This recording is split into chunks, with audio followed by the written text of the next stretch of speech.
ప్రభు మీతో మాట్లాడబోతూ ఉన్నాడు. ఆమేన్ చెప్పండి. ఆమేన్ చెప్పండి.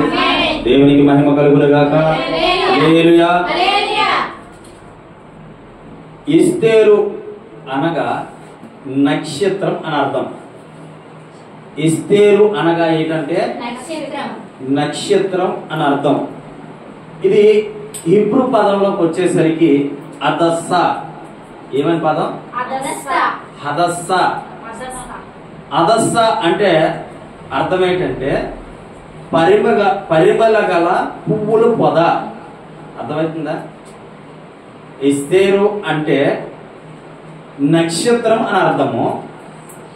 ఇదే ఎస్తేరుని హిబ్రూ పదంలో ఏమని పలుకుతారంటే హదస్స. హదస్స అని పలుకుతారు. అయితే ఈ హదస్స పేరు గల అర్థం ఏంటంటే పరిమళ గల పువ్వులు పొద. ఆమె హల్లెలూయా. పరిమళ గల పువ్వులు పొద. హదస్స అనే ఆ మాటకి అర్థం అన్నమాట. అంటే అది హీబ్రూ పదం. కానీ మన తెలుగులోనే ఎస్తేరు అనగా నక్షత్రం. హల్లెలూయా. ఈ ఎస్తేరు గురించి చెప్పుకోవడానికి ఈవిడ యూదులకు అంటే దేవుని ప్రజలకు సంబంధించినటువంటి వ్యక్తి. ఎవరో దేవుని ప్రజలకు సంబంధించినటువంటి వ్యక్తి. అంటే దేవుని కొరకు ఎస్తేరుని నిలబెట్టాడు దేవుడు. ఆమేన్ చెప్పండి. దేవుని కొరకు ఎస్తేరుని నిలబెట్టాడు. అంటే దేవుని కొరకు తన ప్రజల్ని దేవుడు అంటే తన ప్రజల్ని కాపాడడం కొరకు ఎస్తేరుని నిలబెట్టాడు. ఆమేన్ చెప్పండి. తన ప్రజలు చెరసాల్లో బంధకాల్లో ఉండిపోయిన వారిని రక్షించడం కొరకు ఎస్తేరుని వాడుకున్నాడు దేవుడు. ఆమేన్ చెప్పండి. ఈ రోజు ఎస్తేరు పేరు కలిగిన వాళ్ళందరినీ వాడుకుంటున్నాడు.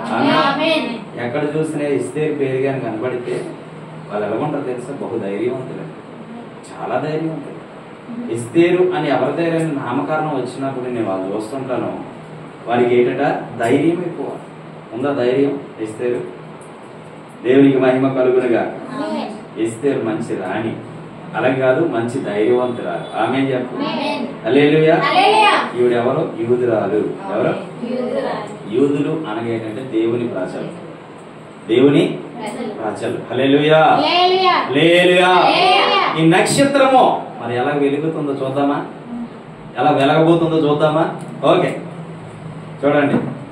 ఎస్తేరు గ్రంథము తీయాలి, బైబిల్ అందరూ కూడా తెరవాలి. ఎస్తేరు గ్రంథము అని మొదటి అధ్యాయము చెప్తాను. మొదటి అధ్యాయం అంతా చెప్తాను. అయితే ఈ ఎస్తేరు అహష్వేరోషు. ఎవరు చెప్పండి? ఈ పేరు పలకండి మీరు. అహష్వేరోషు. ఈ అహష్వేరోషు అనేటువంటి రాజు ఒక రాజ్యాన్ని ఏలుతూ ఉన్నప్పుడు ఆ రాజ్యములో ఆల్రెడీ ఈ అహష్వేరోషుకి మ్యారేజ్ అవుతుంది, పెండ్లు అవుతుంది, పెండ్లు అయిపోదు. అయితే మీరు ఫస్ట్ నుంచి మీరు చదువుకున్నట్లయితే సారి చదివి చూపించండి, మనం మాట్లాడుకుందాం. మొదటి అధ్యాయం మొదటి వచనం నుంచి, లేదా మొదటి వచనం నుంచి చదవండి. జరిగిన శరీర వివరములు. చూడండి, ఇక్కడ మనం అండర్లైన్ పెట్టుకోవాలి. హిందూ దేశం అనేటువంటి దేశము ఏ గ్రంథంలో లిఖింపబడి లేదు, కానీ ఎస్తేరు గ్రంథంలో లిఖింపబడింది 2 సార్లు. ఆమేన్ చెప్పండి. హల్లెలూయా. హిందూ దేశము అని ఇక్కడ లిఖింపబడి ఉంది. చెప్పిన చదువునా. హిందూ దేశము మొదలుకొని కూషు దేశము వరకు 127 సంస్థానములకు అహష్వేరోషు ఏలెను. చాలు. ఇక్కడ చూడండి, ఎన్ని సంస్థానములకి అధిపతి? 127 సంస్థానములకు అధిపతి అహష్వేరోషు. గుర్తుపెట్టుకోవాలి. చదువునా.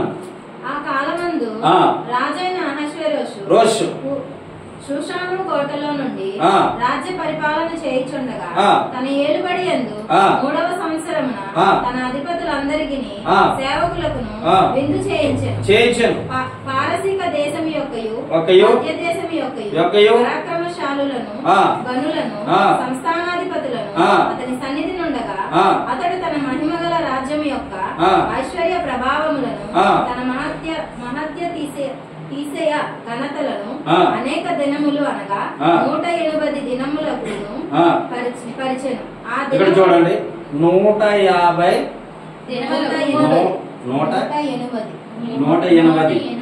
ఎన్నో వచనది ఆ దినములు గడిచిన తర్వాత రాజు షుషాను కోటల అల్పులకేమి గనులకేమి జనులందరికీ రాజకోటలో తోటావరణములో 7 దినములు విందు చేయించాను. ఎన్ని దినాలు చేయించాడు? 7 దినములు విందు చేయించాడట. ఎవరిని పిలిచాడో తెలుసా? గనులను, బలం కలిగిన వారిని, జనులకు అందరినీ పిలిచాడు. గుర్తు పెట్టుకోవాలి ఈ మాట. అందరినీ పిలిచి ఒక విందు చేయించాడు. ఆ విందు చేయించాడు తర్వాత 7వ వచనం చదువునాను. అచ్చట కూడిన వారికి వివిధమైన బంగారు పాత్రలతో పానమిచ్చుచు రాజు స్థితికి తగినట్టుగా రాజు ద్రాక్షారసమును దాసులు అధికముగా పోసిరి. చూడండి, ఈ విందుకు పిల్లమే కాదు గాని ఈ విందుకు పిలిచిన వాళ్ళు ప్రతి ఒక్కరికి ఎందల పోతున్నాడట పానం, బంగారు పాత్రలు. అంటే నా విలువ ఎక్కడ తగ్గకూడదు. చాలా మంది అంటారు కదా, నా విలువ ఎక్కడ తగ్గకూడదు. మన స్టేటస్ ఏంటి, మన స్టేటస్ ఏంటి, మన స్టేటస్ కి తగ్గట్టుగా పెట్టాలి. ఈ రోజు పెళ్లిళ్ళు కూడా మనం చూస్తే మన స్టేటస్ ఏంటి, సౌండ్ చేయి, మన స్టేటస్ ఏంటి అనే స్టేటస్ చూసుకొని పెళ్లిళ్ళు చేసుకుంటున్నారు. మా ఊర్లో ఒకరు పెళ్లి చేసుకున్నారు. ఆయన లక్షల కొద్ది లైటింగ్ పెట్టుకున్నాడు అన్నమాట. లక్షల కొద్ది లైటింగ్ పెట్టుకున్నాడు. ముఖేష్ అంబానీ పెళ్లి చేసుకున్నాడు. ఎంత ఖర్చు? మరి ఐశ్వర్య రాయ్ తన పెళ్లికి ఒక జాకెట్ ఖర్చు ఎంత? కోట్లాది రూపాయలు. హల్లెలూయా. అంటే స్టేటస్ కి తగ్గట్టుగా ఇక్కడ జరుగుతూ ఉంది ఈ విందు. హల్లెలూయా. అంటే స్టేటస్ ఈ మయ్యని ఏర్పడ్డాయంట, ఆ మయ్యలో అప్పుడే ఉన్నాయంట, పూర్వకాలం నుంచి ఉంది. ఏంటి గొప్పలు ఉన్నాయా లేదా? ఆ స్టేటస్ తగ్గట్టు నేను చెయ్యాలి అన్నటువంటి విధంగా. చూడండి, ముందుకెళ్దాం. ఆ విందు పానము ఆజ్ఞానుసారంగా జరుగుటను బట్టి ఎవరును బలవంతము చేయలేదు. ఎవడు కోరినట్టుగా వానికి పెట్టవలెనని తన కోట పని వారికి రాజు ఆజ్ఞనిచ్చి.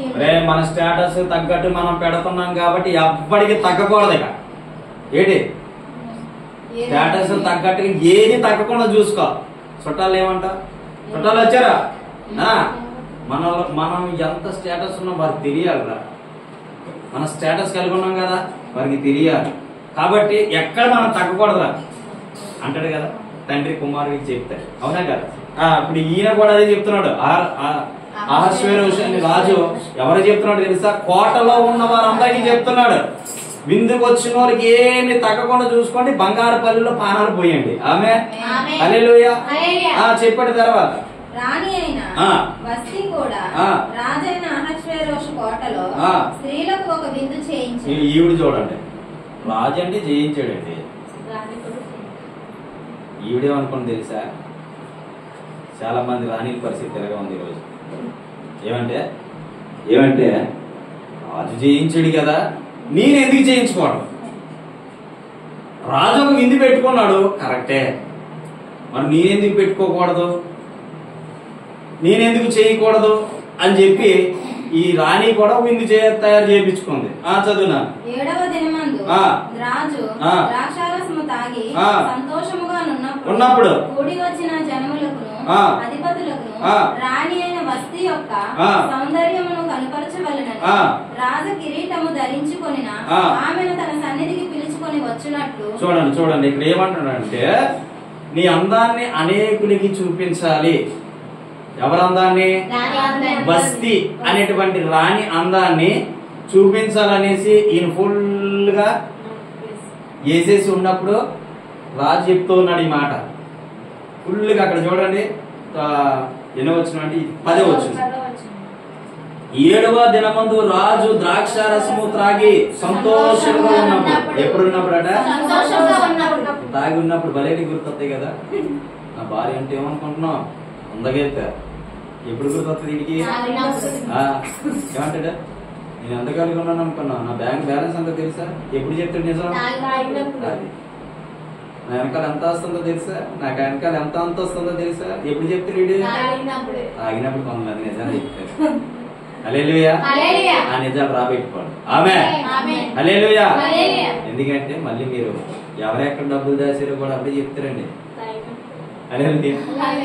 ఎవరెక్కడ డబ్బులు దాచారో కూడా అప్పుడే చెప్తారు. అంటాడు, అమ్మో నేను ఎప్పుడు నీకు అబద్ధం అనలేదు, ఎప్పుడు నిజమే చెప్తాను. ఆ టైంలో నిజాలు వచ్చినట్టు ఇంకే టైంలో నిజాలు రావు. ఈ రాజు కూడా ఏమన్నాడు తెలుసా, అప్పుడు గుర్తొచ్చింది అన్నం. ఎవరికి? రాణి తాలూకు అన్నం ఇప్పుడు గుర్తొచ్చింది. ఆ తాగి ఉన్నప్పుడు గుర్తొచ్చింది రాణి తాలూకు అన్నం. ఆ గుర్తొచ్చిన తర్వాత ఏం చేసాడో చూద్దాం.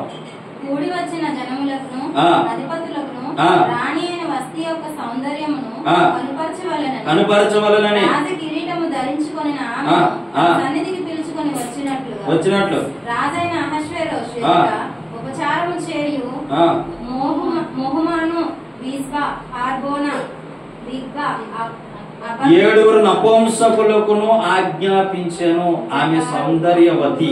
హల్లెలూయా. 7 నపుంసకులను పిలిచి ఆమెని పిలుచుకొని రండి నా దగ్గర. ఆమె సౌందర్యవతి కాబట్టి మీ నపుంసకులు 7 పంపించి ఏమని చెప్తున్నాడంటే, తాగుండి సంతోషంగా ఉన్నప్పుడు రాజు చెప్తున్నాడు ఆమెని పిలుచుకురండి, వీళ్ళందరికీ నేను పరిచయం చేస్తాను. హల్లెలూయా అంటున్నాడు. మరి అది వచ్చిందా రాలేదు? ఎందుకు రాని 12వ వచనము. రాణి అయిన వస్తీ నపుంసకుల చేత ఇయ్యబడిన రాజాజ్ఞ ప్రకారము వచ్చుటకు ఒప్పుకోకపోగా రాజు మిగులు కోపగించాడు. చూడండి ఎందుకు కోపం వచ్చిందంటే, రాజు మాట వినలే భార్య. ఏమేమి లేదు? అయ్యో ఎన్ని సంస్థానాలకు అధిపతి అయినా 120 ఎంత 127 సంస్థానాలకు అధిపతి అయిన అహష్వేరోషు తన భార్యను రమ్మంటే ఏమంటున్నాడు? ఏమంటుంది? ఎవరు పంపించిండు? ఈ అహష్వేరోషు నపుంసకులు పంపించాడు. ఆవిడ్ని పిలుచుకొని రండి, ఆవిడ్ని పిలుచుకొని రండి అని చెప్పి ఆమెను పిలుచుకొని రమ్మని పంపిస్తే ఈ భార్య ఏమంటుంది తెలుసా? నేను రా. కొంతమంది భర్తలు పిలిస్తే ఎలా నేను పిలిచిన వచ్చి ఏమంటది? పిలిచిన వచ్చి అంటే ఇక్కడ గౌరవం లేదు, మర్యాద లేదు. 127 సంస్థానాలకు అధిపతికి నువ్వు గౌరవం లేదు. అది ఎక్కడ తెలిస్తే జరుగుతున్న సిచ్యువేషన్ విందులో. ఆమేన్ చెప్పండి. ఈ ఇంతమంది బలమైన వారు, గొప్పవారు, గనులైనటువంటి వారు, గొప్ప గొప్ప వారిని పిలిపించుకున్నాడు ఈ రాజు. ఈ రాజు దగ్గరే తన పరువు తీస్తుంది తన భార్య. ఏం చేస్తుంది? ఎక్కడ తీస్తారు తెలుసా? పరువు, భర్తల పరువులు ఎక్కడ తీస్తారండి? 10 మందిని తీస్తారు. చాలా అది చాలా రాంగ్ అండి. 4 గోడలు ఉంటాయి, తలుపేసుకొని నీ భర్త పరువుని నువ్వు నిలబెడతావో కాపాడుతావు, అది నీ ఇష్టం. సమాజంలోకి వచ్చి డ్యాన్స్ చేయకూడదు ఎప్పుడు కూడా. సమాజంలోకి వచ్చి నువ్వు చేతగాని వాడు అనకూడదు భర్తని ఎప్పుడు కూడా. సమాజంలోకి వచ్చి నీ భర్తని ఇలాంటి వాడు అనకూడదు నువ్వు ఎప్పుడు కూడా. సమాజంలో వచ్చి నువ్వు నాన్న ఇష్టానుసారి కంగారు చేసేస్తే వాడి పరువు ఏమవుతుంది? చాలే నీ పరువు. ఎలా ఉంది భార్య అంటారుగా, చాలే నీ పరువు, నీ పరువు నువ్వే తీసుకుంటున్నావు. ఈయన భర్త ఏం చేస్తాడు తెలుసా? మంచోడైతే అదేంటి అలా మాట్లాడకంటే రాలే, నీకు పరువు ఉంది, నీకు విలువ ఉంది, నీకు మర్యాద ఉంది, నీకు గౌరవం ఉంది. ఇక ఎత్తి పెడుతుందండి. ఎక్కడి నుంచి? ఎక్కడ అప్పలరాజపురం నుంచి వైజాగ్ వచ్చి అంతవరకు ఎత్తి పెడుతూనే ఉంటది భార్య. నీకు మర్యాద ఉందా? నీకు గౌరవం ఉందా? నీలాంటి వాడిని నేను చేసుకోవడం నాది కదా బుద్ధి పొరపాటు. నీలాంటి వాడిని చేసుకోవడం బట్టి నాది కదా ఇబ్బంది, నీకేమి అని చెప్పి 127 సంస్థానాలకు అధిపతి పరువు ఎవరు తీస్తున్నారు తెలుసా? మరి ఎలాగుంటదండి రాజుకి? చెప్పండి. ఎన్ని సంస్థానాలు పాలించి నేను ఎంత గొప్పని, నా స్టేటస్ తగ్గట్టుగా బంగారు పళ్ళల్లో నేను ప్రాణకం పోస్తూ వాళ్ళకి కావలసినంత చూస్తున్నా, వీళ్ళ దగ్గర నా పరువు తీస్తుంది భార్య. ఎవరిదైతే తీస్తుంది? చరిత్రలోకి వెళ్తే అది ఉంటది. పరువు తీయాలని ప్రయత్నం చేసింది వస్తీ. అహష్వేరోషు పరువు తీయాలని. అతనికి ఏమొచ్చింది తెలుసా? మరి రాదా? వస్తుందా రాదా? మరి ఈయనకి వచ్చింది. వచ్చిన తర్వాత ఏం జరిగింది చూడండి. విధిని అతనికి కోపము రగులుకొనెను. విధిని రాజ్య ధర్మమును ఎరిగిన వారందరి చేత రాజు ప్రతి సంగతి పరిష్కరించుకొనువాడు గనుక అతడు కాల జ్ఞానులను చూచి. చూడండి ఇక్కడ 17 వచనం ఒకసారి చదువునా. ఏలయనగా రాజైన అహష్వేరోషు తన రాణి అయిన వస్తీని తన సన్నిధిని పిలుచుకొని రావాలనని ఆజ్ఞాపింపగా ఆమె రాలేదన్న సంగతి బయలుపడగానే స్త్రీలందరూ దాని విని ముఖము ఎదుటనే తమ పురుషులను తిరస్కారము చేయుదురు. ఈ స్త్రీలు కూడా అలాగే తయారయ్యారండి. వినాలి మాట జాగ్రత్త, మీరు వింటే వాక్యం అర్థం చెప్తున్నా. ఈ స్త్రీలు కూడా అలాగే చేశారు. రాణి చెప్పినట్టు ఆ రోజుల్లోని స్త్రీలందరూ వినాలి, రాజులు చెప్పినట్టు అందరూ పురుషులు వినాలి. అవునా? రాణి చెప్పినట్టు స్త్రీలందరూ వినాలి, రాజు చెప్పినట్టు పురుషులందరూ వినాలి. ఎందుకంటే అక్కడ రాణి గొప్పే, రాజు గొప్పే. కానీ రాజు చెప్పినట్టు రాణి కూడా వినాలి. హల్లెలూయా. అయితే ఇప్పుడు ఏం చేసిందంటే ఈ భర్త మాట వినకపోయి తన పరువు తీసింది కాక, తన మర్యాద తీసింది కాక, తన యొక్క మొత్తం ఇజ్జంటారుగా దాన్ని తీసింది కాక, నేను రాను అని మొహం మీద చెప్పింది కాక ఏం చేస్తుంది తెలిసి, ఇటువంటి గొప్ప రాణియే రాజుకి వ్యతిరేకం అయిపోయినప్పుడు మేమెంత అనుకున్నారు అక్కడ ఉన్న స్త్రీలందరూ. గొప్ప రాణియే 127 సంస్థానాలకు అధిపతిని నువ్వేమి కాదని లెక్క లేకుండా తీసి పారేసింది. అంటే చారులో కరియాపాకులాగా ఆవిడే తీసి పారేసినప్పుడు మా మగాళ్ళు మేమెందుకు తిరస్కరించకూడదని ఆడవాళ్ళందరూ తిరగబడిపోయారు. అర్థమవుతుందా మీకు? మా మగాళ్ళని మేమెందుకు తిరస్కరించకూడదు? గొప్ప రాణి, అన్నీ తెలిసిన రాణి ఆవిడే తన భర్తను కాదనుకుందంటే మేమెందుకు భర్తల దగ్గర కాపురం చేయాలని వాళ్ళు ఏం చేశారు తెలుసా? భర్తలు తిరస్కరించారు. హల్లెలూయా. ఇక్కడ రాయబడి ఉంది, నేను చెప్పిన మాటలు కాదు. ఇప్పుడు 19 చదువున్నాను. 19 చదువు. రాజునకు సమ్మతి అయిన వస్తీ రాజైన అహష్వేరోషు సన్నిధికి ఇకను రాకూడదని తమ యొద్ద నుండి ఒక రాజ్యపు పుట్టవలెను, రాజ్యాజ్ఞ పుట్టవలెను. అది తప్పకుండానట్లు పారసీకుల యొక్కయు మాదయుల యొక్కయు న్యాయము చొప్పున నిర్ణయింపవలెను. మరియు వస్తీ కంటే యోగ్యురాలిని రాణిగా తాము చేయవలెనను. చాలు. ఇక్కడ చూడండి, ఈయనకి ఇంకా మండిపోయిందండి. ఈవిడ పాడైంది కాకుండా అక్కడ ఉన్న వాళ్ళందరినీ పాడు చేసిందా లేదా? అమ్మ వినాలి, మీకు వినకపోతే మ్యాట్ అంతా అర్థం అవుతుంది. ఈవిడ పాడైంది కాకుండా ఇక్కడ ఉన్నటువంటి ఆడవాళ్ళందరూ ఏం చేసింది? ఇంకా రాజు కోపం వచ్చి భార్య లేదు ఏమీ లేదని చెప్పేసి ఆవిడ తప్పించేశాడు అంతే.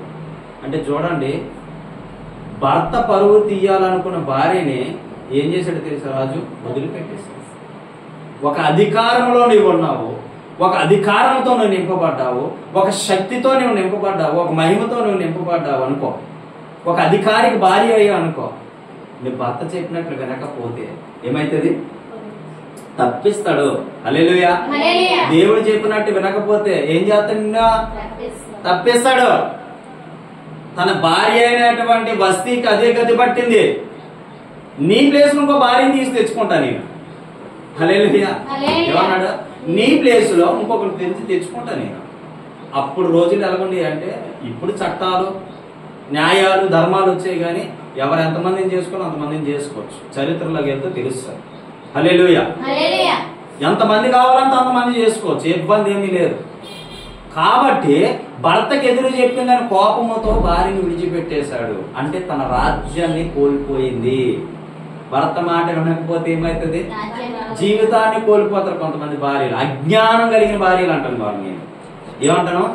అజ్ఞానంలో ఉన్న భార్యలు అంటాను. ఎందుకంటే భర్త మంచిగా చూసుకుంటూ, మంచిగా ఉంటూ, మంచిగా జీవిస్తూ, మంచిగా నడుచుకుంటూ ఉన్నోడికి భార్యలు ఏం తెలుసా, నా మాటే వినాలి భర్త అని చెప్పేసి రాజ్యాధికారం చేస్తూ ఉంటారు. చాలా మంది రాజ్యాధికారం చేస్తూ ఉంటారు. అమ్మా, ఈ రాజ్యాధికారం మీ భర్తల మీద మీరు చూపించవద్దు దయచేసి. హల్లెలూయా. రాజ్యాధికారం చూపించుకోవడం, రాజ్యాధికారం చూపిస్తే నువ్వే నష్టపోవడం. అప్పుడు అంటాడు, నీ ప్లేస్లో ఇంకొకరు తీసుకొస్తే నీ బాధ అర్థమవుతుంది, నీ బాధ ఏంటో తెలుస్తుంది. నీ ప్లేస్లో ఇంకొకరిని తీసుకోండి. సరదాగా అంటుంటారు కదా మీ భర్తలో లేదా మీ పిల్లలు, మీ భర్తలో లేదా మీరు ఒకవేళ మగవాళ్ళు అయితే మీ భార్యలు అంటారు కదా. నీ ప్లేస్లో ఇంకొకరిని తెచ్చుకుంటే అప్పుడు నీకు అర్థమవుతుంది, తెక్క కుదురుతుంది అనేసి మనం అంటాం. కానీ ఆ హర్షవేరోస్ అలాగనలే, నువ్వు పోతే పో, నీ ప్లేస్లో ఇంకొకరు నీకు రీప్లేస్మెంట్ చేసుకో.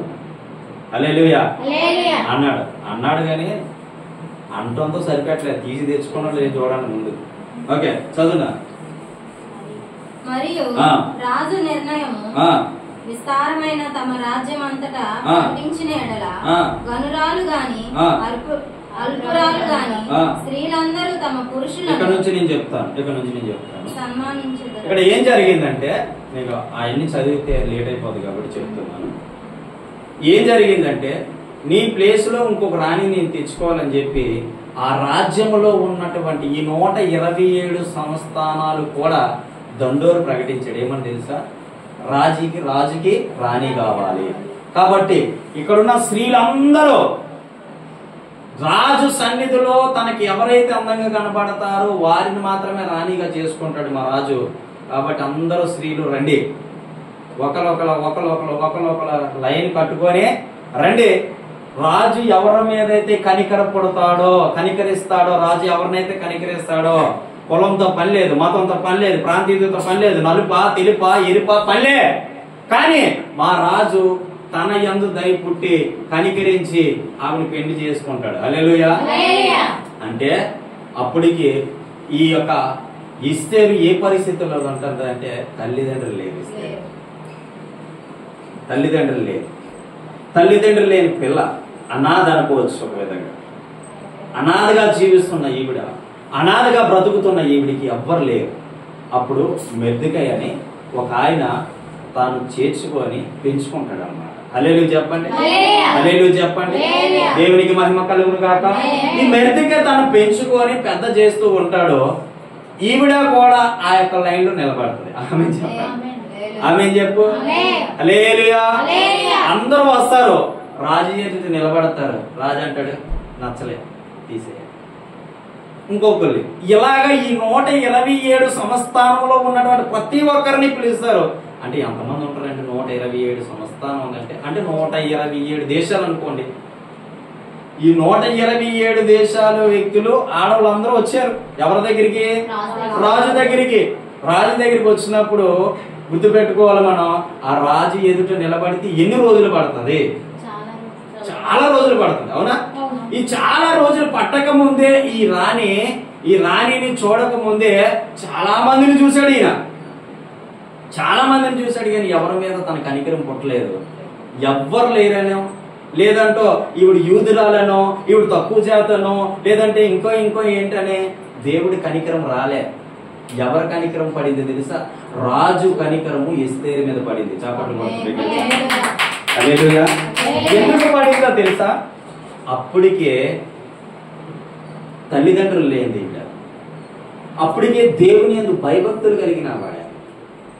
ఈ ఎస్తేరు, ఈ నక్షత్రము వెలుగుతూ ఉండేది అప్పటికే. హల్లెలూయా చెప్పండి, హల్లెలూయా. ఈ ఇంత కనికరము రావడానికి గల కారణం ఏంటంటే, దేవుని యందు భయభక్తులు కలిగి జీవించింది ఎస్తేరు. ఎస్తేరు జీవితాన్ని మనం ఒకసారి జ్ఞాపకం చేసుకుంటే, ఎవ్వరు లేనప్పటికి కూడా భయభక్తులతో బ్రతికింది ఎస్తేరు. కాబట్టి రాజు యొక్క కనికరమైన చూపులు ఆమె మీద పడ్డాయి. ఆమె చెప్పండి, పడ్డమే కాదు, ఏం జరిగిందో తెలుసా? ఎస్తేరు అంటే ప్రేమ పుట్టింది రాజుకి. చెప్పండి కొట్టండి దగ్గరగా. రాజుకు ప్రేమ పుట్టింది. ప్రేమ పుట్టి అప్పుడు అంటున్నాడు, ఆవిడ్ని సుగంధ ద్రవ్యములతో తయారు చేయండి. హల్లెలూయా. మొత్తం శరీరానికి గంధాలు గంధాలు ఏదైతే అన్ని పూసారు, అన్ని పూసారు. చూడండి మాటలు చదువుదాం. ఈ యొక్క చదువుదాం 17వ వచనం, 2వ అధ్యాయం 17వ వచనం. ఒకసారి 2వ అధ్యాయము. స్త్రీలందరికంటే రాజు ఎస్తేరును ప్రేమించెను, కన్యకలందరికంటే ఆమె అతని వలన దయాదాక్షిణ్యమును పొందెను. చూసారా, రాజట స్త్రీలందరికంటే ఎస్తేరునే ప్రేమించాడట. హల్లెలూయా, హల్లెలూయా. ఎవరైతే దేవుని యందు భయభక్తులు కలిగినట్టు, ఎవరైతే దేవుని యందు భయము భక్తి కలిగి జీవిస్తారో వారి మీద కూడా దేవుని యొక్క కనికరం పడుతుంది ఈ దినం. హల్లెలూయా, హల్లెలూయా.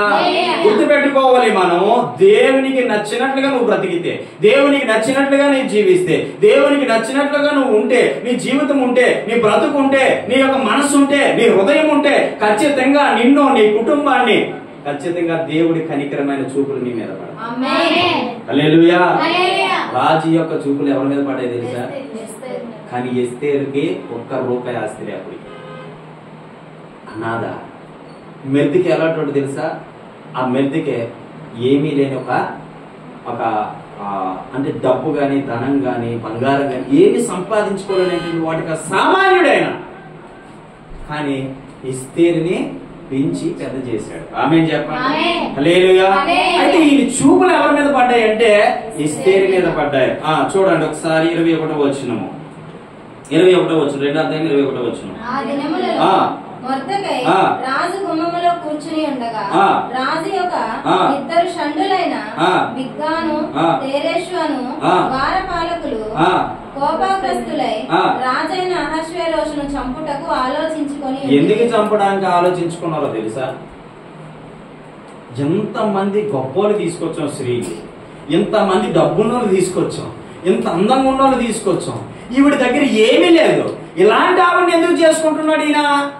కాబట్టి ఈయనకి తెలివితేటలు లేవనుకున్నారో, గుణం లేదనుకున్నారో, మంచిదనం లేదనుకున్నారో, మరి ఏమనుకున్నారో తెలియదు.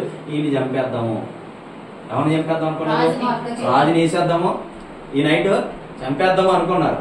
అనుకునేసరికి ఈ రాజుకి అక్కడ గుమ్మమ్మ దగ్గర ఉంటున్నాడు. మరి పిల్లలే ఇప్పుడు ఒక పిల్ల కలిగిన తండ్రి, ఒక పిల్లలే కానీ తండ్రి ఎక్కడ ఉంటాడు?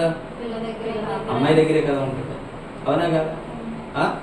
ఎవ్వరు లేకపోయిన వాళ్ళు తల్లిదండ్రులు, ఒక పిల్లని కానీ తల్లిదండ్రులు ఒకవేళ అమ్మాయిని కంటే అల్లుడింట్లోనే ఉంటారు, ఒకవేళ కొడుకుని కంటే కొడుకు దగ్గరే ఉంటారు. అవునా కదా? ఈయన కూడా, ఈ మర్దికే కూడా ఆ ఎస్తేరు ఇంట్లోనే ఒక గుమ్మమ్మ దగ్గర, అంటే నేను లోపలికి వెళ్ళడానికి కూడా యోగ్యత కాదు అని ఎంచుకున్నాడు. గుర్తుపెట్టి, నిన్ను లోపలికి వెళ్ళడానికి కూడా యోగ్యత కాదు. ఎందుకు యోగ్యత కాదనుకున్నాడంటే ఆయన అనుకున్నాడు ఏమనంటే, ఆయన కూడా ఒక యూదుడు కాబట్టి లోపలికి వెళ్ళలేకపోయాడు. నేను రాజసింహాసనంలోకి అడుగు పెట్టడానికి నేను యోగ్యుని కాదు కాబట్టి గుమ్మమ్మ దగ్గర ఉండేవాడంట ఆయన. ఈ గుమ్మమ్మ దగ్గర ఉండి కూర్చొని మాటలు వెంట ఉన్నాడు. ఇద్దరు వ్యక్తులు మాట్లాడుకుంటే ఈ రోజు రాజుని లేపేద్దాం అనుకొని ఈ ఇద్దరు కూడా ఊహిస్తూ ఉంటే ఇది తీసుకెళ్లి ఆ ఎస్తేరుకు చెప్పాడు. అలా ఆ డాడీ అనండి, మెద్దుగా ఇప్పుడు ఎవరు? ఎస్తేరు తండ్రి అన్నాం. ఓకే, హల్లెలూయా. పినతండ్రి, పెంచిన తండ్రి. ఈ పెంచిన తండ్రి ఎస్తేరు దగ్గరికి వెళ్ళి, అమ్మా నీ యొక్క భర్త అయినటువంటి అహష్వేరోషుని ఇలాగా పన్నాంగాలు పన్ని చంపుదాం అనుకుంటున్నారంటే దేన్నగా తీసుకెళ్ళి వారితో ఎవరితో చెప్పింది తెలుసా? రాజుతో చెప్పేసరికి వాళ్ళిద్దరిని ఊరి తీసేశారు. హల్లెలూయా. చనిపోయారు, ఇద్దరిని ఊరి తీసేసరికి చనిపోయారు. ఇప్పుడు 3వ అధ్యాయం 1వ వచనం చదువుదాం. ఈ సంగతులైన తరువాత రాజైన అహష్వేరోషు మమ్మోదాత కుమారుడును అగాగీయుడునగు హామానును గణపరిచి వాని హెచ్చించి ఈ ప్లేస్ లో ఇంకొకరిని తీసుకురావాలని చెప్పి వాని పీఠమును తన దగ్గరనున్న అధిపతులందరికంటే ఎత్తుగా ఉంచాడు. హల్లెలూయా. అంటే పీఠమును అంటే అధికారాన్ని వీళ్ళందరికంటే గొప్పగా అధికారం ఇవ్వాలని చెప్పి హమాను అనేటువంటి వ్యక్తిని తీసుకొచ్చి ఎక్కడ పెట్టాడో తెలుసా? రాజు ఇంట్లోనే ఒక మంచి ఒక అధికారంలో పెట్టాడు. హల్లెలూయా. వీళ్ళిద్దరు చచ్చిపోయిన తర్వాత 2 సీట్లు ఖాళీ అయిపోయాయి. ఈ 2 సీట్లు ఖాళీ అయిపోయాయి కాబట్టి ఈ ఒక్కడిని తీసుకొస్తే సీట్లు పూరించవచ్చు, అంటే ఈ ఖాళీని భర్తీ చేయొచ్చు అనుకొని ఆ ఇద్దరికి తరపున ఒకరిని తీసుకొచ్చాడు. ఈయన పేరే హమాను. హల్లెలూయా హల్లెలూయా. ఈ హమాను చూడండి, చదవండి ఇప్పుడు 3వ వచనం నుంచి. రాజు గుమ్మముననున్న రాజు సేవకులు నీవు రాజాజ్ఞను ఎందుకు మీరుచున్నావని మొర్దెకైని అడిగారు. ఈ ఓకే నేను చెప్తాను. అయితే ఈ యొక్క హమాను చూసి ఆ రాజ్యములో ఉన్నట్టు వాళ్ళు అన్నారు, అందరూ ఏం చేసేవారు అంటే చూడంగానే నమస్కారం చేసేవారు. ఏం చేసేవారు? మీకు అర్థమవుతుందా? నాకు ఆ పాఠం అర్థమవుతుందా లేదా? అర్థమవుతుందా లేదా? ఎందుకు ఈ యొక్క ఎస్తేరు గ్రంథాన్ని రాశాడంటే యూదులైనటువంటి వారిని కాపాడుట కొరకు దేవుడు ఎస్తేరును వాడుకున్నాడు. హల్లెలూయా హల్లెలూయా. అంటే మీరు దీన్ని బట్టి అర్థం చేసుకోవచ్చు. ఎస్తేరు గ్రంథాన్ని బట్టి ఏంటంటే దిక్కులేని వారికి ఎవరు దిక్కుడైనా ఆమె ఆమె.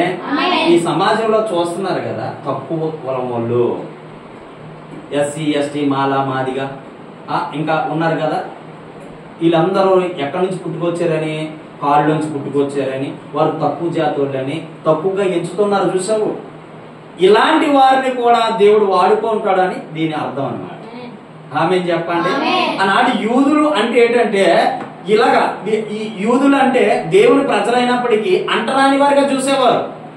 యూదులు ఎలా చూసేవారు అంటే యూదుల్ని అంటరాని వారిగా చూసేవారు, దేవుడు నమ్ముకున్న వ్యక్తులు అంటరాని వారిగా చూసేవారు.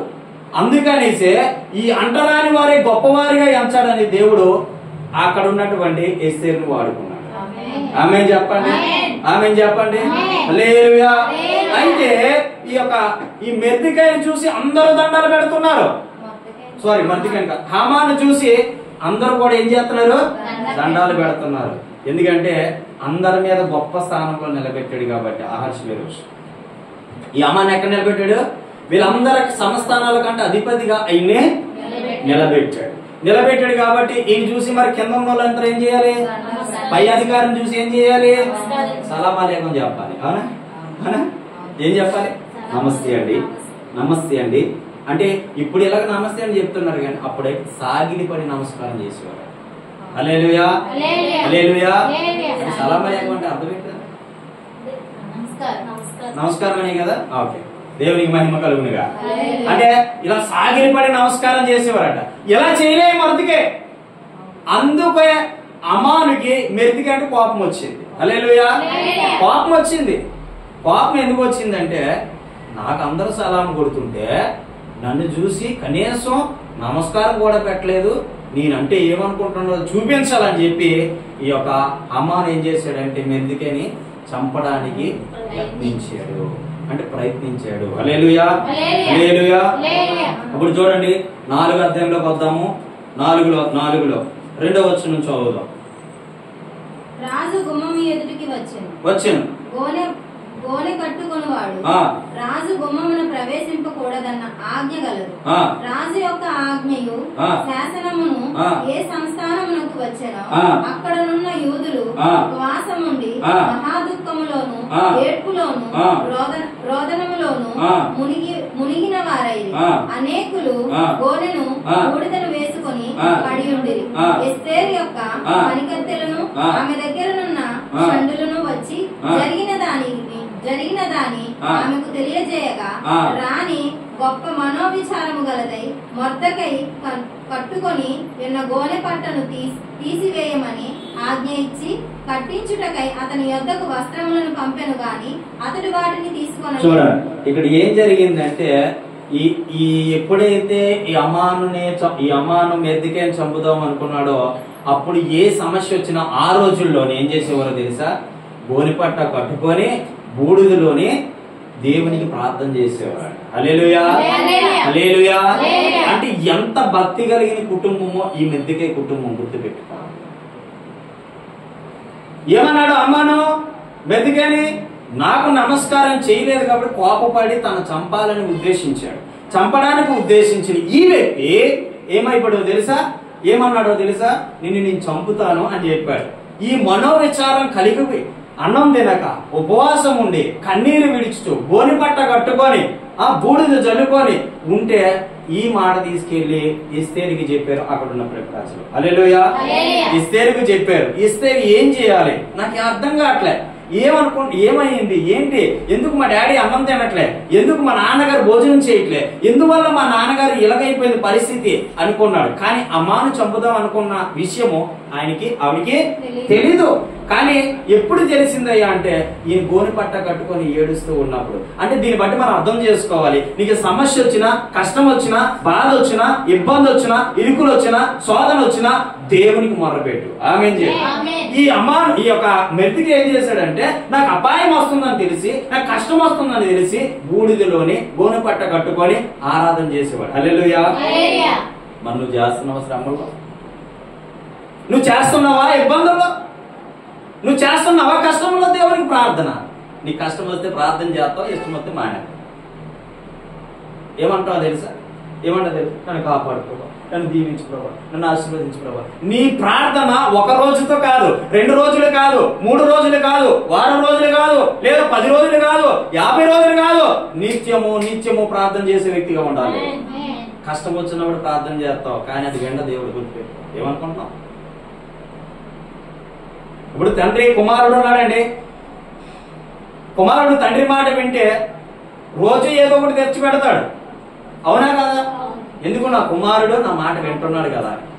అదే కుమారుడు మాట వినకుండా హఠాత్తుగా ఒకటి కావాల్సి వచ్చింది వస్తువు, డాడీ దగ్గరికి వెళ్తాడు, డాడీ నాకు ఒక వస్తువు కావాలి, నాకు ఒక వస్తువు కావాలి, కొనవా అంటే ఏమంటాడు డాడీ? వారా, నువ్వు నా మాట వినలేప్పుడు, నువ్వు నా మాట ప్రకారంగా నమ్మలేనప్పుడు, నువ్వు నా మాట ప్రకారంగా జీవించలేనప్పుడు నేను ఎందుకు కొనవాలి అంటాడు. అంట తండ్రి అంటాడు, అందా తల్లి అంటదా? అంటే అప్పుడు అర్థం చేసుకుంటాడు వాడు ఏంటంటే నేను వినకపోవడం బట్టే కదా నాకు ఈ వస్తువు దక్కలేదు. అలాగే దేవుడు కూడా నువ్వు సమస్య వచ్చినప్పుడు కాదు ప్రార్థన చేయాల్సింది, బాధ వచ్చినప్పుడు కాదు ప్రార్థన చేయాల్సింది, ఇబ్బంది వచ్చినప్పుడు కాదు ప్రార్థన చేయాల్సింది, నిత్యము విసుకగా ప్రార్థన చేయాలి. ఆమేన్ చేయాలి. ఆ రోజుల్లోనే వాళ్ళు ఈ వాక్యం ద్వారా మనం అర్థం చేసుకోవాలి. ఏంటో తెలుసా? మెద్దికే సమస్యలో ఉండి ప్రార్థన చేశాడు. నీకు చిన్న సమస్య వచ్చేసరికి భయపడిపోతావు, చిన్న కష్టం వచ్చేసరికి భయపడిపోతావు, చిన్న ఇబ్బంది వచ్చేసరికి భయపడిపోతావు. నేనే పడుతున్నాను, లోకంలో ఎవరో పడలేదు సమస్యలు, నేనే పడుతున్నాను ఇబ్బందులు, లోకంలో ఎవరో పడలేదు, నేనే పడుతున్నాను కష్టాలు, మరి ఎవరో పడలేదు అని ఫీల్ అయిపోయి నీకు నీవే దిగమింగుకొని కష్టాన్ని బాధని దిగమింగుకొని ఉన్ని చుట్టంతా కూడా బెరికేసుకున్నంత వరకు కూడా ఆలోచించి నీ వెంటనే అన్ని ఊడిపోతాయి తప్ప దేవుని సమాధానం రాదు. ఎందుకు ఆలోచిస్తావు? ప్రతి దానికి సమస్య ఎక్కడైతే ఉందో దాంట్లోనే ఆన్సర్ ఉంటుంది. గుర్తుపెట్టుకో. సమస్య వచ్చిందంటే నిన్ను నలిపేయడానికి నువ్వు అనుకుంటావు, నీకు కష్టమని నువ్వు అనుకుంటావు, నీకు ఇబ్బంది అని నువ్వు అనుకుంటావు, కానీ అది సులువుగా నేను జయించవచ్చు అనుకుంటూ అనుకుంటే ఖచ్చితంగా నువ్వు జయించగలుగుతావు.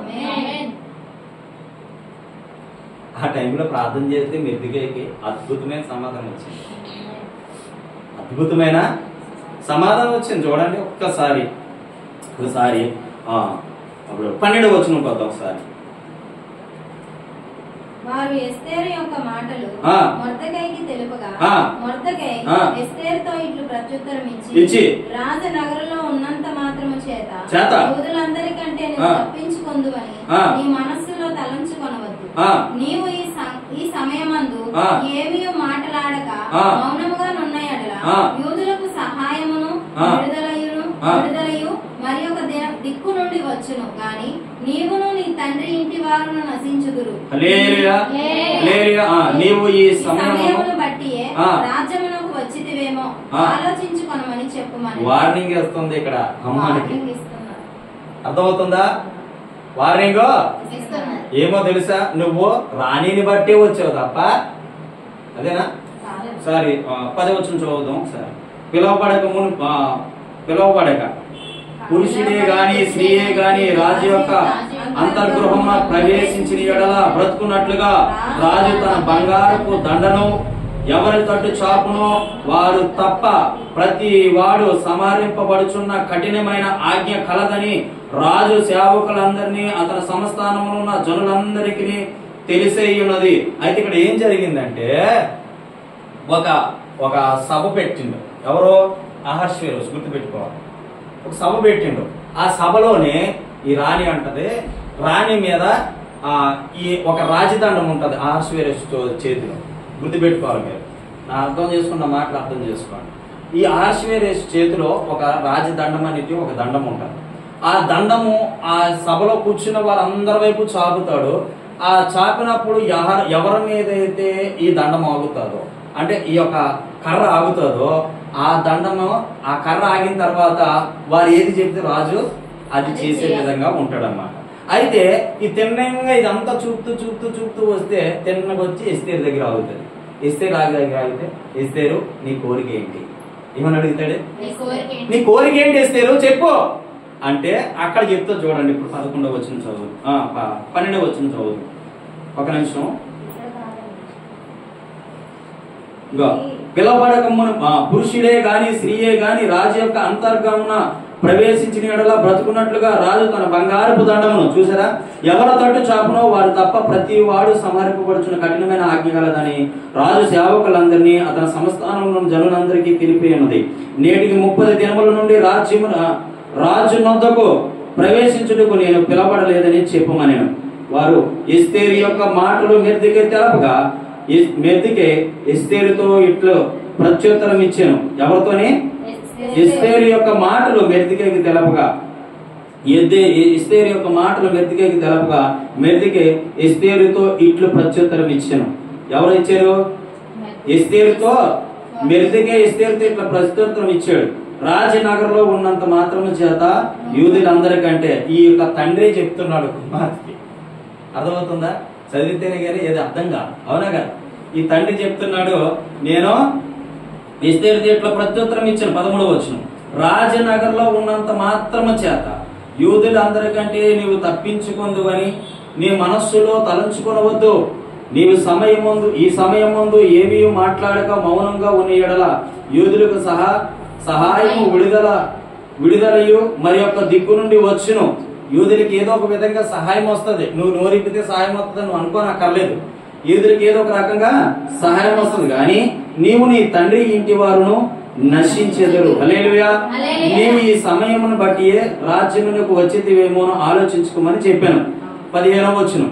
అప్పుడు ఎస్తేరు మెర్దెకైతో మరలా ఇట్లా నేను, నీవు పోయి సుషాను నందు కనబడిన యూదులందరినీ సమాజ మందిరమునకు సమకూర్చి నా నిమిత్తం ఉపవాసం ఉండి 3 దినములు అన్నపానములు చేయకుండుడి. నేను నా పనికర్తలను కూడా ఉపవాసం ఉందుము. ప్రవేశించుట న్యాయము వ్యతిరేకముగా నన్నందున ప్రవేశించుతుందును నేను నశించేదను. అటువలనే మెర్దెకై బయలుదేరి ఎస్తేరు తనకు ఆలోచించిన ఎంతటి ప్రకారముగా జరిగెను. హల్లెలూయా, హల్లెలూయా. ఇక్కడ గుర్తుపెట్టుకోవాలి ఏంటంటే, ఒక సమస్య వచ్చింది. ఈ సమస్యను జయించాలంటే దేంతో జయించాలని ఆలోచన కలిగి ఉన్నారు ఈ యూదులందరూ. ఏంతో జయించాలి? ఇందా చెప్పాను, దేంతో జయించాలి? ప్రార్థనతో జయించాలి. హల్లెలూయా. మీకు ఏదైనా సమస్య వచ్చినప్పుడు చెప్పండి, అందరూ కలిసి ప్రార్థన చేద్దాం. ఏమైతుంది? విజయం మందైతుంది. హల్లెలూయా. విజయాన్ని చూడబోతాం. హల్లెలూయా. విజయాన్ని దక్కించుకుంటాం. సమస్య వచ్చినప్పుడు ప్రార్థన చేయాలి తప్ప సమస్య వచ్చినప్పుడు కుంగిపోకూడదు. నాకే వచ్చింది, ప్రపంచంలో ఎవరికి రాలేదు బాధలు, నాకు వచ్చే ప్రపంచంలో ఎవరికి రాలేదు కష్టాలు, నాకు తప్ప ఇంకొకటికి రాలేదు, నాకు తప్ప ఏ బాధలు రాలేదు. శ్యామ్ కిషోర్ అనే భక్తుడు కోటరపల్లి అప్పైపోయాడు. జేసీ అన్న మినిస్ట్రీ తెలుసా? శ్యామ్ కిషోర్ హైదరాబాద్ తెలుసా మీకు? కోటరపల్లి అప్పైపోయాడు. కోటరపల్లి అప్పైపోయిన తన పరిస్థితి ఏంటి, తన బ్రతుకేంటి, తన జీవితం ఏంటి, తన యొక్క ఇబ్బంది ఏంటి, చాలా వరకు సతమతం అయిపోయి చచ్చిపోతామన్న పరిస్థితిలోకి వెళ్ళిపోయిన వ్యక్తిని దేవుడు మాట్లాడి కనుక నడిపించాడు. ఈ రోజు కోట్లాది మందికి ఆదర్శనీయంగా నిలబడ్డాడు. హల్లెలూయా.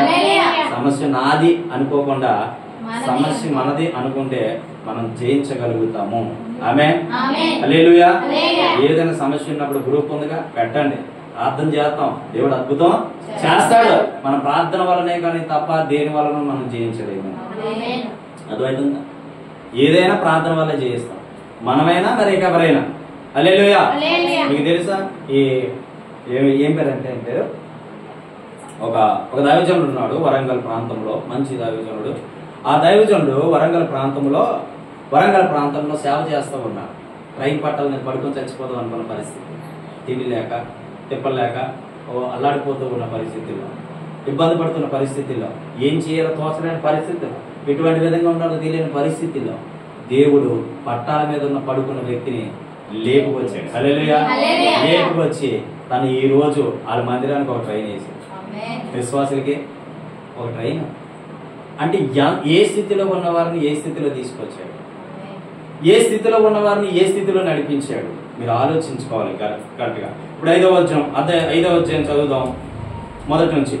3వ దినమందు ఎస్తేరు రాజభూషణములు ధరించుకొని రాజనగరు యొక్క ఆవరణములో రాజు సన్నిధికి వెళ్లి నిలిచెను. రాజనగరు ద్వారమునకు ఎదురుగానున్న రాజ ఆవరణములో తన రాజశాసనము మీద రాజు కూర్చుని ఉండెను. రాణి అయిన ఎస్తేరు ఆవరణములో నిలువబడి ఉండుట రాజు చూడగా ఆమె యందు అతనికి దయ పుట్టెను. రాజు తన చేతిలో నుండి బంగారపు దండమును ఎస్తేరు తట్టు చాపగా ఎస్తేరు దగ్గరకు వచ్చి దండం యొక్క కొన ముట్టెను. రాజు రాణి అయిన ఎస్తేరు నీకేమి కావాలనని అప్పుడు అడుగుతున్నాడు. ఏమిటి నీకేం కావాలి చెప్పు, నీ మీద నాకు కనికరం పుట్టింది.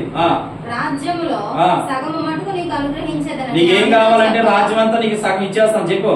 ఎస్తేరు రాజునకు యుక్తముగా తోచిన ఎడల నేను రాజు కొరకు సిద్ధము చేయించిన విందునకు రాజైన హామానును నేడు రావాలని కోరుచున్నానని ప్రత్యుత్తరం ఇచ్చాను. ఇక్కడ చూడండి, ఈ చంపిన తర్వాత ఏం చేయాలో ఆలోచించింది ఎవరో? ఎస్తేరు తండ్రి. ఎస్తేరు తన తండ్రి కోసం ఆలోచించింది. ఎందుకంటే హామాను చంపుతానని భయపడిన తర్వాత ఏం చేయాలో తెలియక యూదులందరూ కలిసి ప్రార్థన చేసిన తర్వాత ప్రార్థనకి అద్భుతమైన జవాబు వచ్చింది. ఎక్కడి నుంచి వచ్చిందో తెలుసా? ఏ రాజు దగ్గర నుంచి జవాబు రావలేదు, అదే రాజుని వాడుకున్నాడు. ఆమెన్ చెప్పండి. చూసారా? ఏ మనిషి అయితే నేను నిందిస్తుందో, ఏ మనిషి అయితే అపనందలు కలుగు చేస్తుందో, ఏ మనిషి ద్వారా అయితే నువ్వు సమస్యను ఎదుర్కొంటున్నావో అదే మనిషి ద్వారా నీకు నెమ్మది కలుగు చేస్తుంది. తెలుసా నీకు? అర్థమైంది మ్యాటర్ ఇక్కడ. అంటే రాజును వాడుకున్నాడు అక్కడ. హల్లెలూయా. ఈ డాడీ చనిపోతారని చెప్తే, మరి డాడీ చనిపోతారని చెప్తే కనకం కూతురికి ఎలా ఉంటుంది? పెంచి పెద్ద చేసిన కూతురు అలాగా ఆలోచించదా? ఏ తండ్రి కొరకైనా ఇప్పుడు ఆలోచించడమే కాదు, ప్రార్థన చేసింది. అప్పుడు రాజు కనికరం పుట్టేటట్టుగా దేవుడు సహాయం చేసింది. హల్లెలూయా. రాజు దండం పట్టుకుంది, నీకేం కావాలో అని అడుగుతున్నాడు రాజు. ఇప్పుడు అంటున్నాడు, నేను ఒక విందు చేయించబోతున్నాను, ఆ విందుకి నీవు హామాను అంటే నీ సంస్థానంలో అధిపతి అయిన హామాన్ని పిలిపించిన తర్వాత ఏం జరిగింది? ఎస్తేరు మాట ప్రకారం జరుగునట్లు హామాను చేయవలసి ఉన్ననని త్వరపడి పెట్టుమని రాజు సెలవీయగా రాజును హామానును ఎస్తేరు చేయించిన విందునకు వచ్చిరి. రాజు ద్రాక్షారసపు విందుకు కూర్చుండి ఎస్తేరును చూచి నీ కోరిక ఏమిటి, అది నాకు అనుగ్రహింపబడును. అప్పుడు అడుగుతున్నాడు, నీ కోరిక ఏంటి? నువ్వు చెప్పు, నేను తీరుస్తాను అంటున్నాడు.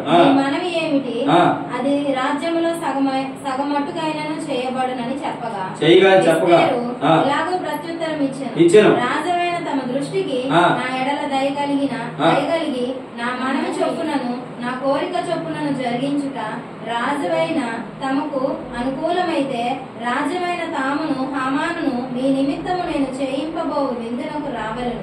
రాజువైన తాము చెప్పినట్లు రేపటి దినమున నేను చేయుదును. ఇదే నా మనవియు నా కోరికయు నన్ను. ఆ దినమందు హామాను సంతోషించి మనోల్లాసము గలవాడై బయలువెళ్లి రాజగుమ్మము నుండి మొర్దెకై తను చూచియు అతడు లేచి నిలువకయు కదలకయు ఉన్నందున మొర్దెకై మీద బహుగా కోపించాడు.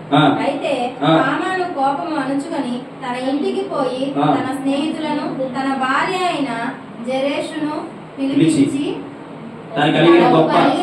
ఐశ్వర్యమును గూర్చి చాలా మంది పిల్లలు తనకు ఉండుటను రాజు తన గణపరిచి రాజు కింద నుండి అధిపతుల మీదను సేవకుల మీదను తను ఎలాగున పెద్దగా చేసెనో దానిని గూర్చి వారు మాట్లాడారు.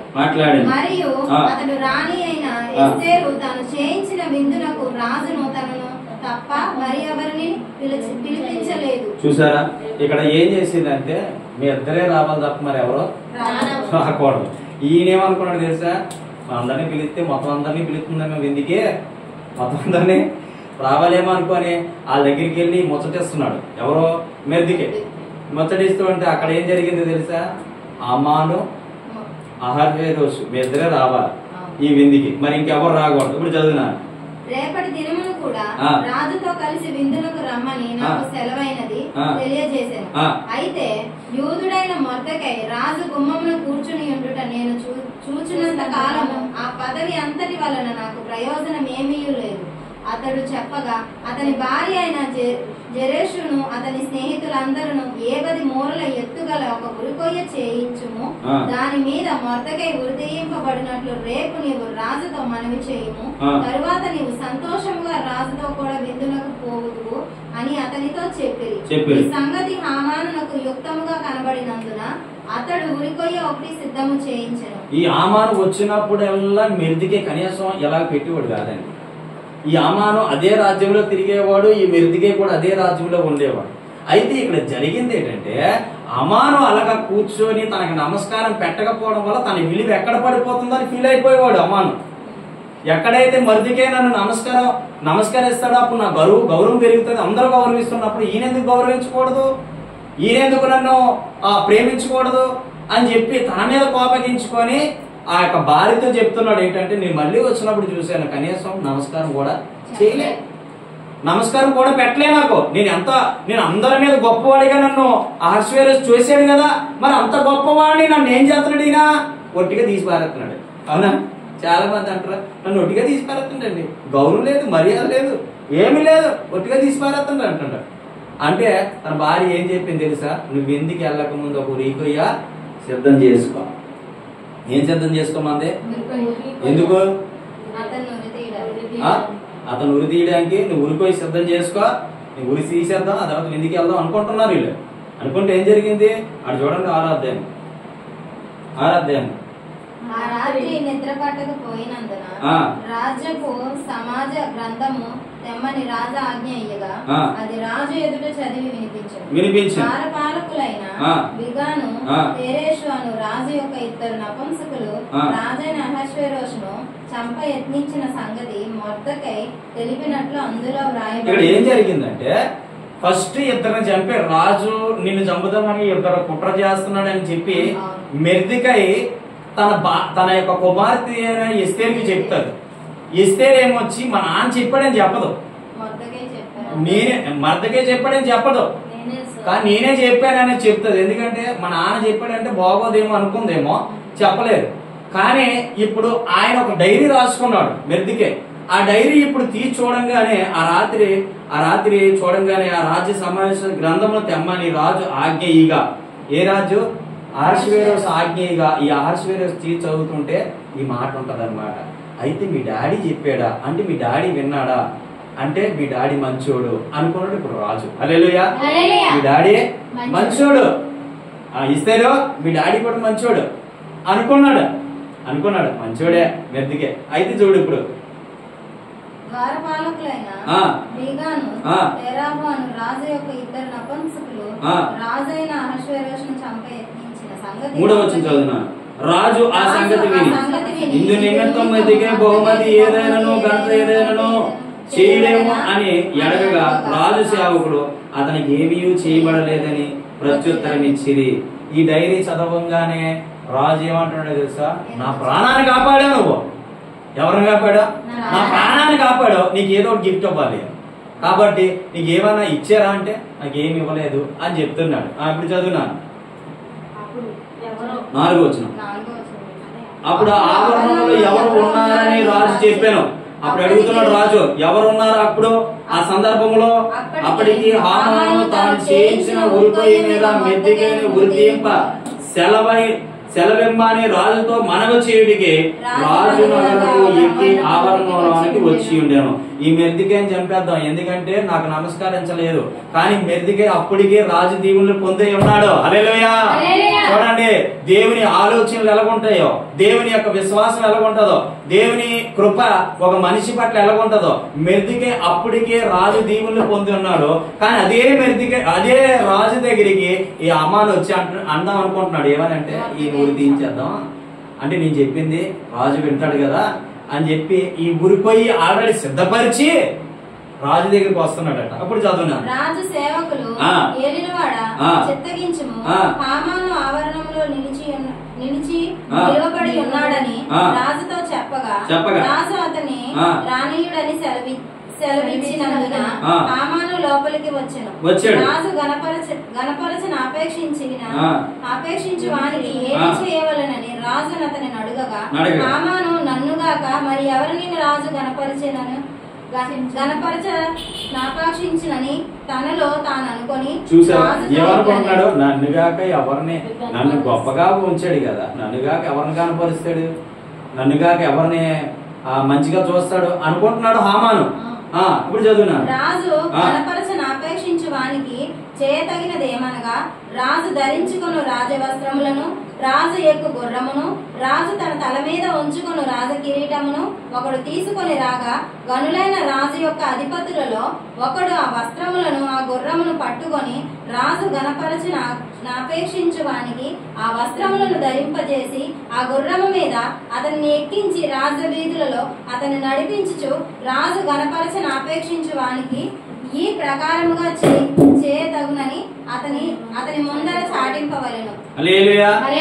ఈయన అనుకుంటున్నాడు అమ్మాను, ఏమని అనుకుంటున్నాడు అంటే నన్ను కాక ఎవరిని కనపరుస్తారు కాబట్టి రాజు ఎవరినైతే కనపరుస్తారో మంచి వస్త్రాలు కట్టి గుర్రం మీద ఎక్కించి రాజు బట్టలేసి మంచిగా చూస్తాడు కాబట్టి ఆ ఘనత నేనే పొందుతాను అనుకుంటున్నాడు అమ్మాను. మరి ఎవరు పొందారు ఇక్కడ? అందుకు రాజు నీవు చెప్పిన ప్రకారమే శీఘ్రముగా ఆ వస్త్రములను ఆ గుర్రమును తీసుకొని రాజు గుమ్మముల వద్ద కూర్చుని ఉన్న యూదుడైన మొర్దెకైకి అలాగుననే చేయుము. నువ్వు చెప్పిన దానిలో ఒక్కటి విడువక అంతయు చేయుమని హామానునకు ఆజ్ఞనిచ్చెను. ఎప్పుడైతే వ్యతిరేకంగా నిలబడ్డాడో గుర్తుపెట్టుకోండి, వినాలి ఈ మాట, జాగ్రత్త వినాలి. ఎవడైతే మొర్దెకైని చంపుదాం అనుకున్నాడో వాడినే వాడుకున్నాడు దేవుడు. చప్పట్లు కొట్టు, ఇప్పుడు బయటగా చప్పట్లు కొట్టు. ఏ అమానైతే ఊరిపోయి ఏర్పాటు చేశాడో అదే అమానికి ఎవరు ఆజ్ఞాపిస్తున్నారో తెలుసా? ఈ అహర్వేరోషు చెప్తూ ఉన్నాడు, నువ్వు ఈ బట్టలు ఈ యొక్క గుర్రము ఈ యొక్క వస్తువులన్నీ కూడా నువ్వు నీ చేతులతో నువ్వే ఎవరికి ఇవ్వాలి? మొర్దెకైకి ఇవ్వంటూ షాక్ అయిపోయి ఏమైపోయా? ఇప్పుడు చెప్తాను వింటారా? ఇప్పుడు చెప్తున్నా వినండి, ఈ మాట జాగ్రత్త వినండి, ఇది ప్రవచనం గుర్తుపెట్టుకోండి. దేవుడు మాట్లాడుతున్న మాట ఏంటో తెలుసా?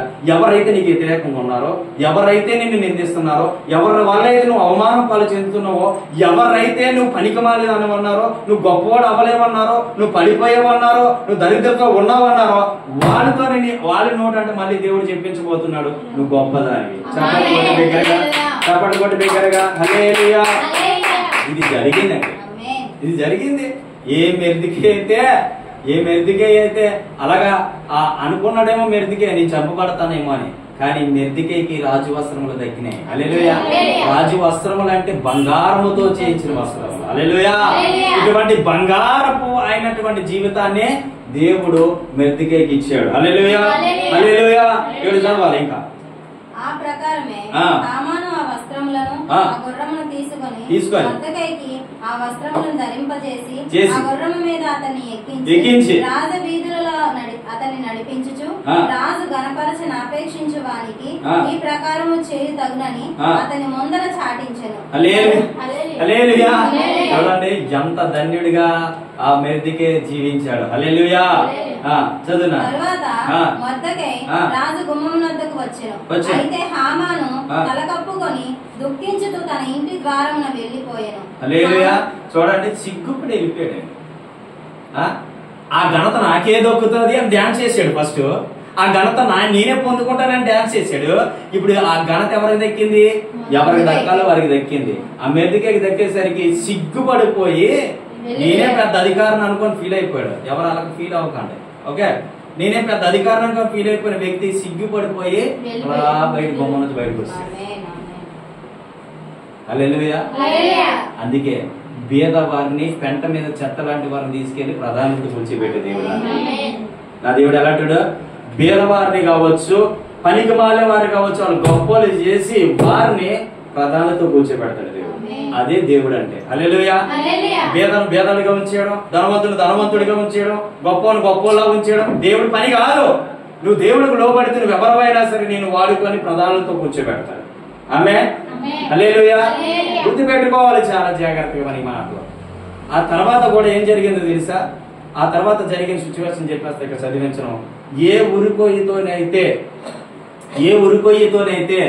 ఈ యొక్క అమ్మాను ఆ యొక్క మెద్దికేని చంపాలనుకున్నాడో అదే ఉరికొయ్యికి అమ్మాను ఏలబడేటట్టుగా దేవుడు చేస్తాడు. ఆమేన్. హల్లెలూయా. ఎవడు తీసిన గోతులు ఆడే పడతాడు. ఎవడు తీసిన గోతులా వాడే పడతాడు. ఎప్పుడైనా గమనించండి, ఒకరిని పాడు చేయాలని మనం చూస్తే ముందు మనం పాడైపోతాం. ఒకరిని నాశనం చేయాలని చూస్తే ముందు మనమే నాశనం అయిపోతాం. ఒకరిని ఇబ్బంది పెట్టాలని చూస్తే మనమే. ఇదంతటికి కారణం ఏంటంటే ఎస్తేరు కుటుంబ పక్షాన్ని దేవుడు నిలబడ్డాడు. హల్లెలూయా. ఎంత ధైర్యంగా నిలబడిందో తెలిసి ఎస్తేరు, నీ తండ్రిని చంపుతానంటే అది దుఃఖపడలేదు, బాధపడలేదు, ధైర్యంగా నిలబడింది. ఎలాగైనా నా తండ్రిని రక్షించుకోవాలని ప్రయత్నించింది. ఆ రక్షణ అటువంటి వస్త్రాన్ని దేవుడు ఇచ్చాడు తనకి. ఆమేన్. హల్లెలూయా. ఎస్తేరు ధైర్యవంతురాలని మనం కూడా చెప్పుకోవచ్చు. హల్లెలూయా. ఎస్తేరు తాలూకు విలువ అప్పుడు తెలిసింది. నేను పెంచినందుకు నా కూతురు నన్ను అద్భుతమైన స్థానంలో నన్ను నిలబెట్టింది. ప్రియ తల్లిదండ్రులారా, నీ కుమారుడు నీ కుమార్తెని నువ్వు ఆ స్థానంలో నిలబెట్టాలని నువ్వు ఆశిస్తే, లేదా నీ కుమార్తెలు నీ కుమారుడు నిన్ను ఆ స్థానంలో పెట్టాలనుకుంటే దేవుడే మీకు సహాయకుడిగా నిలబడబోతుంది. ఆమేన్ చెప్పండి. ఆమేన్ చెప్పండి. ఎస్తేరు జీవితము చాలా అద్భుతంగా మారింది. ఎస్తేరు జీవితము చాలా ఆశీర్వాదకరంగా మారింది. ఎస్తేరు జీవితము చాలా అద్భుతమైన విధంగా మారింది. ఎస్తేరును చూసి ఒకప్పుడు ఏమీ లేనిది అనుకున్నారు, ఒకప్పుడు ఏమీ కలగలేదు అనుకున్నారు, ఒకప్పుడు ఏమీ లేనిదానిగా ఉంది. కానీ అన్ని ఉన్నవాడిగా దేవుడు చేశాడు. ఈ రోజు నీకేమీ లేకపోవచ్చు, నీ దగ్గర ఏమీ లేకపోవచ్చు, నీ దగ్గర ఏమీ ఉండకపోవచ్చు, కనీసం ఆటో ఛార్జీలు కూడా డబ్బులు లేకపోవచ్చు. కానీ ప్రభు చెప్తున్నాడు, ఏమని చెప్తున్నాడు తెలుసా?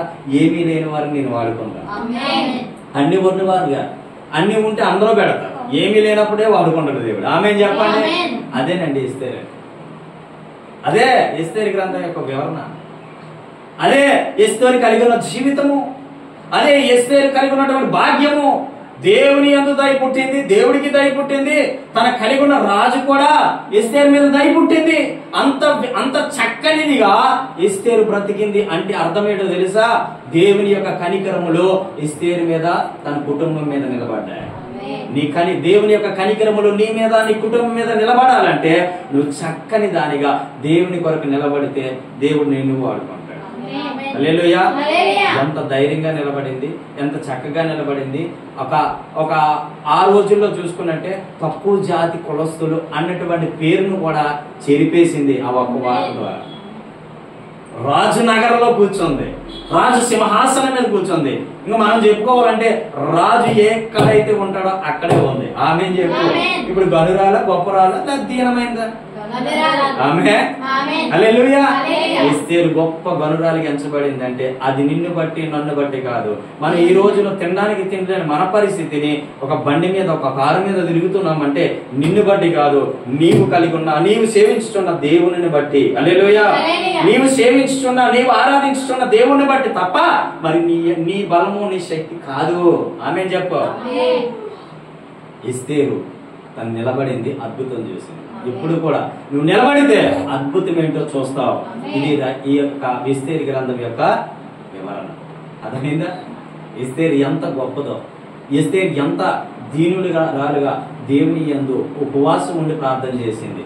సమస్య వచ్చినప్పుడు బాధపడిపోకండి, కష్టం వచ్చినప్పుడు బాధపడిపోకండి, ఇబ్బంది పడిపోకండి. నాకు అలాగుంది, నాకు ఇలాగుంది, నా పరిస్థితి ఏంటి, నా బతికేంటి, నా జీవితం ఏంటి, వద్దు.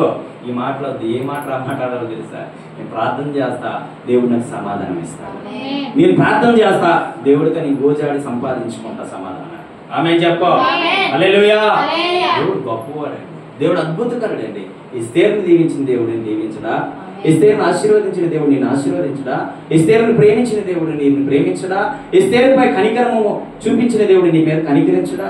ఎందుకు కనికరించడా? నువ్వు నిలబడడం చేతకాలే, నువ్వు నిలబడడం చేతకాలే. మంచి పేర్లు పెట్టుకుంటాం, కానీ పేరుకు తగ్గ జీవితం మనలో లేకపోతే ఎవరు మాత్రం ఏం చేయగలుగుతారు? అవునా కాదా? మన మంచి దేవుని పేర్లు కలిగి ఉన్నప్పుడు ఖచ్చితంగా వారి వల్లే నువ్వు జీవించాలి. హల్లెలూయా. హల్లెలూయా. కాబట్టి ఎస్తేరు బ్రతుకు ఒకప్పుడు ఏమీ లేనిగా ఉన్నది, ఇప్పుడు దేవుడు అన్ని ఉన్నదానిగా చేసి ఇది కావాలి దేవుని యొక్క నువ్వు నిజంగా ఫలిస్తే అభివృద్ధి చెందితే నీకంటా గొప్ప లెవెల్లో ఉండరు. హల్లెలూయా. దేవుడి మాటలు దీవించునుగా. ఇంకా ఎస్తేరు గ్రంథం వివరం ఉంది కానీ టైం ఎక్కువైపోతుంది. దేవుడి మాటలు దీవించునుగాక. దేవుడి మాటలు ఆశీర్వదించునుగా. ప్రార్థన చేసుకుందాం.